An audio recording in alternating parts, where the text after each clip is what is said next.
Keep It 100 is brought to you by Triple Double, smacking asses and taking names since 1987. La, la, la, la, la, la, la. This is a quote from my haters, yeah. You got me feeling like the greatest, yeah. Bitch, I'm about to blow up. What's going on, world?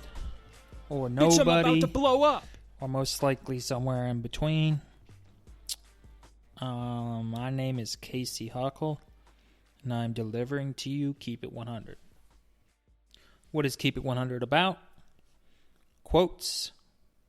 Yep, quotes. Meaning adages, truisms, figures of speech, expressions, sayings, lines, you name it. Yes, a group of words put together that are usually pithy, memorable, have meaning, sentiment. I would like to tell you that there has been a change to the show.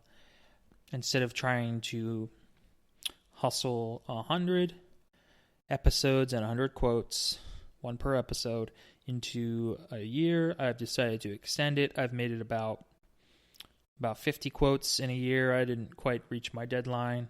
Had some roadblocks in my life, but I'm going to keep on trucking and make it to 100, hopefully. I don't know. Just a healthier pace for me. I don't think of a couple quotes a week. I don't want to force anything. So I've extended the show to another year, approximately. So I hope you enjoy.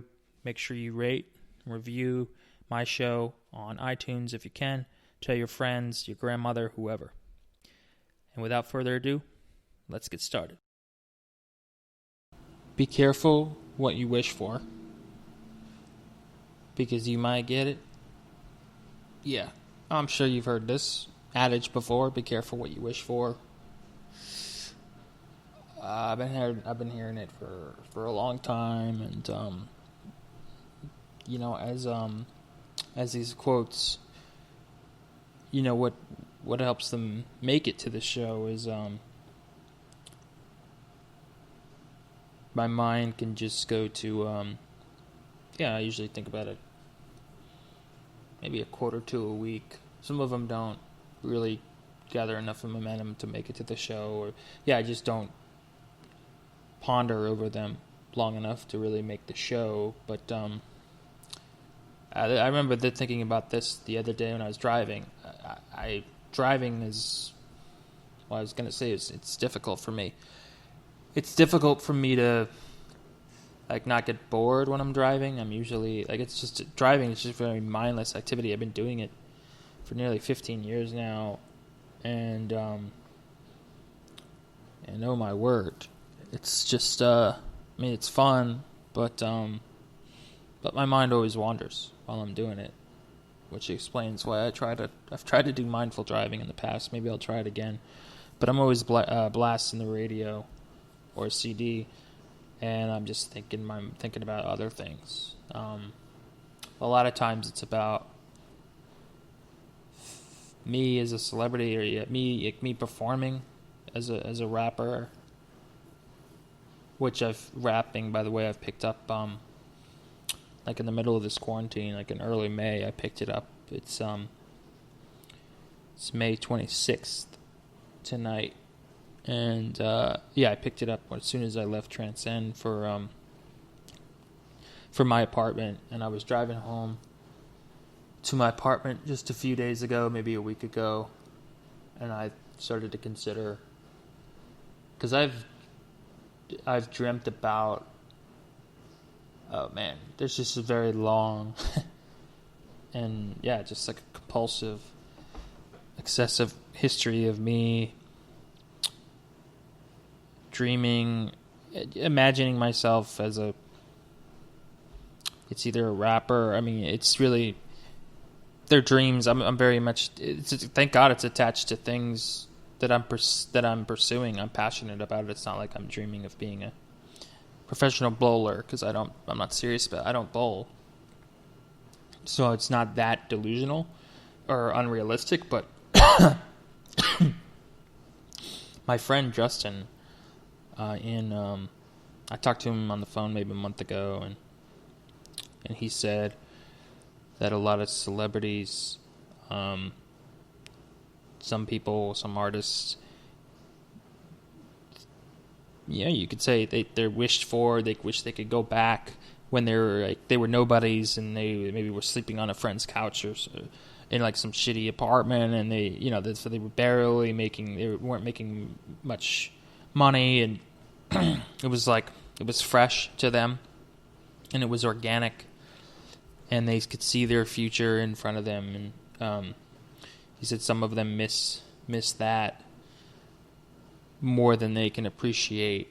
They miss that so much that that shows that they don't appreciate now what they're doing, as with these expectations of whether it's like a movie star, and the studio has expectations of how you'll perform, or people are fawning over you for superficial reasons.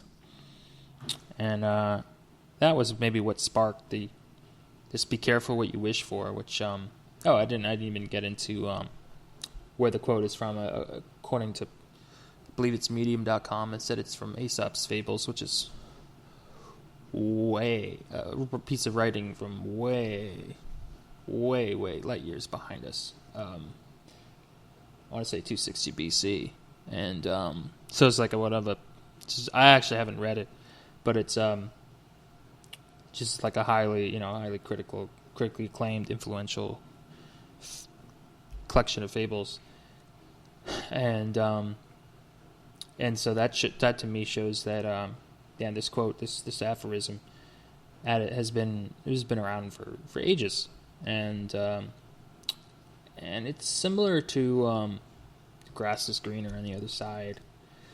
I think that my fantasies and anyone's fantasies are really an expression of our desire. It's just like an extreme form of our desires. You envision yourself maybe on the altar, getting married, having kids, having sex. It could be negative. It could be bombing a hotel. I don't know. And then also it's like a big major, I hate to say cliche, but it's mentioned a lot. Like when artists win awards, they say, follow your dreams. Don't let anyone discourage you. You just always follow your dreams and make them come true.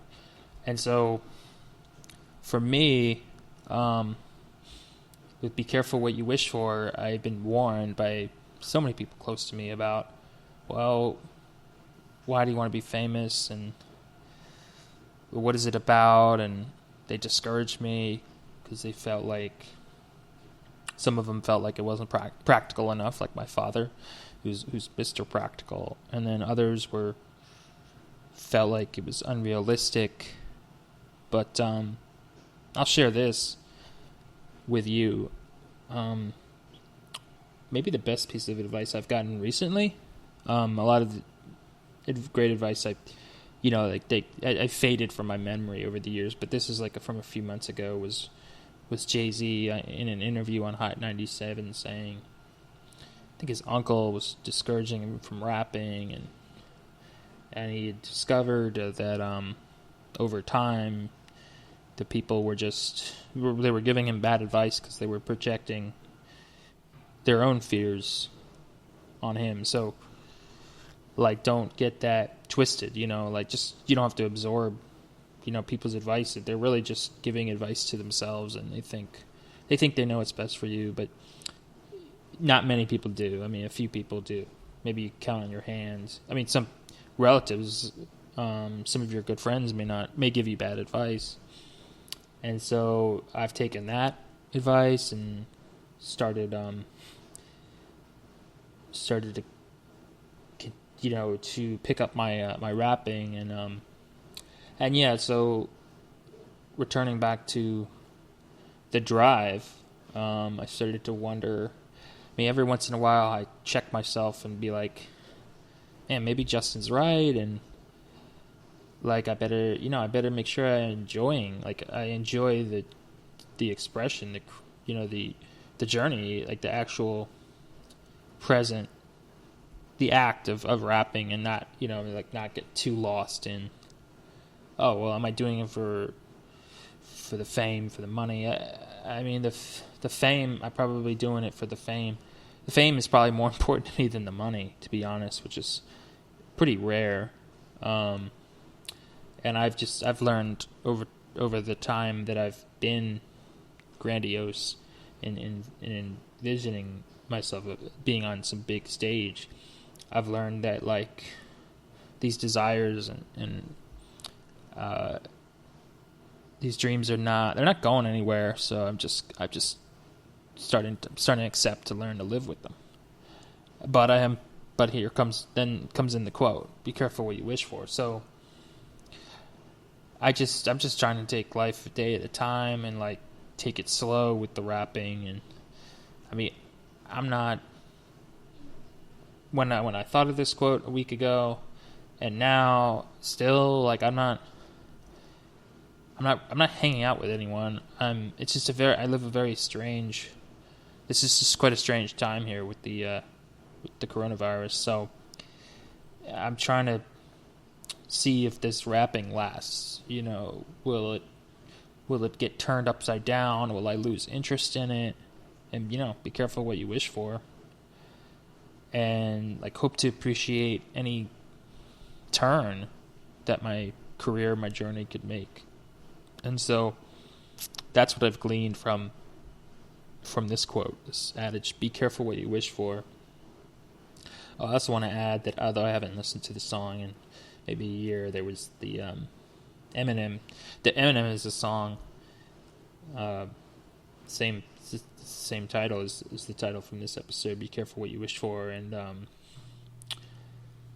think he gives his warning about how being famous, didn't make him happy.